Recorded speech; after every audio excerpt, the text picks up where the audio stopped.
आज 1 जुलै रोजी कृषी दिन म्हणजे दिवंगत मुख्यमंत्री वसंतरावजी नाईक यांची 1 ते 11वी जयंती.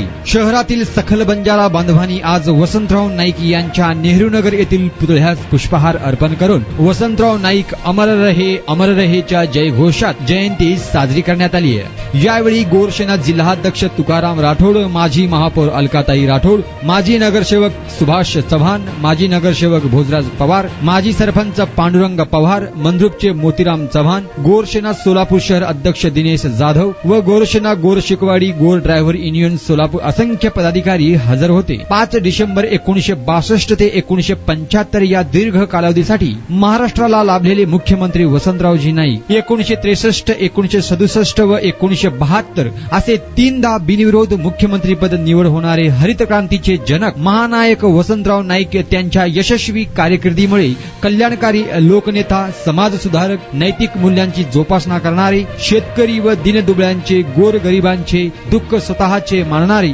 जनसेवा हाच धर्म मानणारे, शेतकरी व शेतमजुरांचे खरे कैवारी, कुशल प्रशासक, महाराष्ट्र राज्याचे भाग्य विधाते, ग्रामीण भागातील युवकांच्या शिक्षणाची तळमळ असलेले, हळव्या मनाचे सक्षम व्यक्तिमत्व अशा अनेक उपाधीचे जनक ठरले आहे. त्यांच्या कार्यकाळातील शब्द वाक्यांची स्मृती म्हणून काही मोजकेच महत्त्वाचे शब्द वसंतवाणी म्हणून प्रसिद्ध आहे. त्यांच्या प्रत्येक शब्द सुज्ञ माणसाला प्रेरणा देतोय. अशा भाग्य विधात्या व्यक्तिमत्वाला सखल बंजारा समाजाच्या वतीने जयंतीनिमित्त अभिवादन करण्यात आलंय. जय सेवालाल जय आडी मर्यामा. मी तुकाराम बकनू राठोडमध्ये केतावत. मी गोरसेनेचा जिल्हाध्यक्ष म्हणून कार्यरत आहे. आज आमच्या समाजामध्ये होळी सण सर्वात मोठा साजरा करतो, पण त्यापेक्षाही मोठा जर सण आज आम्ही जर कुठला साजरा करत असेल तर आज 1 जुलै रोजी आमचे दैवत वसंतराव नाईक जे हरित क्रांतीचे प्रणेते होते, रोजगार हमीचे जनक होते. आज आपल्या 1972 मध्ये जेव्हा भारतभर दुष्काळ पडला त्यावेळेस रोजगार हमीचे जनक म्हणून पुढे आले. कोयना धरणाचा भूकंप त्यावेळेस त्यांनी शपथ घेतली होती की मी 2 वर्षामध्ये माझ्या महाराष्ट्राला स्वावलंबी करेन आणि सर्व इतर घटकापासून बाजूला ठेवून अगदी माझ्या शेतकऱ्यांना आणि माझ्या समाजातील इतर घटकांना मी प्रवाहामध्ये आणेन ही शपथ घेतली होती. जर माझ्याकडून हे घडलं नाही तर मला भर चौकात 2 वर्षानंतर माझ्याकडून झालं नाही तर मला फाशी द्या हे म्हणणारे माझ्या समाजाचे दैवत.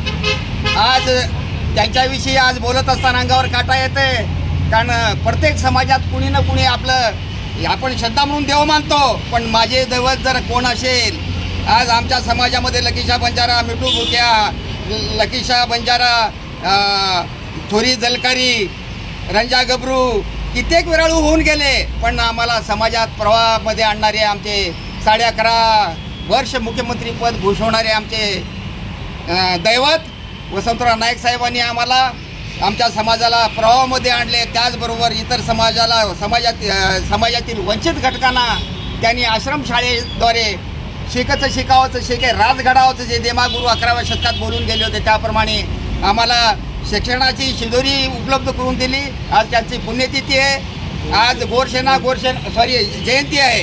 गोरसेना गोरशिपाडी सोलापूर या कटमाळे सामुती मचे काही म्हणून अभिवादन करतो. जय सेवालाल जय आडी मर्यामा. बंजारा समाजाचे दैवत स्वर्गीय वसंतरावजी नाईक साहेबांची जयंती म्हणून पूर्ण देशभर साजरी करते. महाराष्ट्र राज्याचे मुख्यमंत्री म्हणून तर पूर्ण देशभरामध्ये त्यांचं नाव झालं, पण आत्ताच माझ्या मामांनी बोलले की हरित क्रांतीचे प्रणेते, रोजगार हमी योजना ज्यांनी आणली आणि देशाला अन्नधान्यापासून स्वतःला वैयक्तिक असं हे केलं असा जो नेता आहे, त्या नेत्याची जयंती आज साजरी करताना आम्हाला आनंद होते, एक उत्साह वाटतं, पण दुःखही होतं आहे. कारण वसंतराव नाईक साहेबांचा एक उभा पुतळा म्हणून आम्ही या ठिकाणी उभं केलं आहे. त्या ठिकाणी आम्ही स्वतःसुद्धा बरं का कोणाला दोष देण्यापेक्षा आम्ही स्वतःही त्या ठिकाणी दुर्लक्षित राहतो. आज मामा किंवा सर बोलले ह्या ठिकाणी मी अभिनंदन करते, कारण हा इतिहास आहे. पण या इतिहासामध्ये आपण जेव्हा ह्या 2000 कम्प्युटर युगामध्ये आलो आहे, आम्ही सगळे नाईक साहेबांना जाणतोय, अभ्यास करतोय, वाचतोय. त्यांनी ज्या योजना आणल्या किंवा त्यांनी जे केलं तिकडे पुसद मराठवाड्यामध्ये पण आता पश्चिम महाराष्ट्रामध्ये मला ही गोष्ट या ठिकाणी आवर्जून उल्लेख करावीशी वाटते जयंतीच्या निमित्ताने. आणि हे चॅनलवाले जर इथं आमच्या समाजाला लोकांना जर दाखवत असतील तर मला म्हणायचं की नाईक साहेबांना वाचा, त्यांचा अभ्यास करा आणि त्यांनी जी शिकवण दिली आपल्याला किंवा आपल्या बंजारा समाजच नाही तर इतर महाराष्ट्र राज्याचे मुख्यमंत्री झाल्यानंतर सुधाकर नाईक साहेब होते, त्याच्यानंतर आपण कुठे आहोत, आपल्या ह्या राज्यामध्ये किंवा ह्या देशामध्ये किती खासदार आहेत, किती आमदार आहेत, ह्या गोष्टीचा अभ्यास आपण सगळ्यांनी केला पाहिजे, युवकांनी केला पाहिजे. इतर समाज तर करतोच, इतर नेते आपल्या नाईक साहेबांचं नाव घेतात प्रत्येक वेळेस की नाईक साहेब हे खूप मोठे नेते होऊन गेले. आम्ही जेव्हा वाचतो की नाईक साहेबांना पत्रकारांच्या समोर जाताना एक अतिशय उत्साहपूर्ण बोलणं, एक आत्मविश्वास आणि आपल्या राज्याचा, आपल्या देशाचा, आपल्या समाजाचा विकास करण्यासाठी एक ध्येय त्यांनी जे घेतलं होतं ते करतात. तर आपण आज ह्या ठिकाणी कुठं आहोत आणि कुठं आपण काय करतो हा विचार करून जर आपण पुढे पावलं टाकली तर बंजारा समाजाचे आता बरेचसे दैवत आहेत, आपला इतिहास आहे, बरंच काही आहे, ते जर आपण करू शकलो तर आपण काहीतरी करू. आपला समाज ठीक आहे काही ह्याच्यामुळे बदनाम होतो आहे, पण ह्या लोकांचा इतिहास जर आपण वाचून जर त्यांच्या पावलावर पाऊल घेऊन जर आम्ही चाललो, आपले युवक युवती किंवा महिला आहेत आपल्या, आज आपण UPSC MPSCच्या ह्याच्यामधून बरीच मुलं वगैरे बाहेर पडत आहेत, ह्या सगळ्या जर हा वर्तमान आहे, पण भविष्यामध्ये आपल्याला जर काही करायचं असेल तर सगळं एकत्रित येणं, संघटित होणं अतिशय गरजेचं. प्रत्येक संघटना, प्रत्येक समाज, प्रत्येक समाजातील प्रशासकीय आपली मुलं असतील, आपले मोठे जे पदावर असलेले आपले अधिकारी असतील, सगळेच ग्रासरूटला जाऊन जेव्हा पुढे जातो तेव्हा मागे बॅक टू सोसायटी असं जे आपण बोलतो ते केलं पाहिजे आणि करायलाच पाहिजे.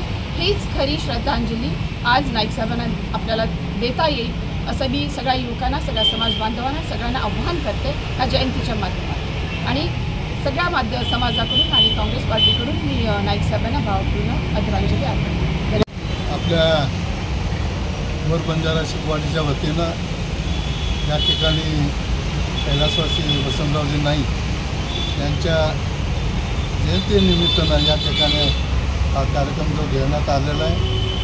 कारण वसंतराव नाईक मला असा योग आला 1972 विद्यार्थी दशेपासून नाईक साहेबाकडे जायचं मला गुरुंच्यामुळं सारखा मला योग आला.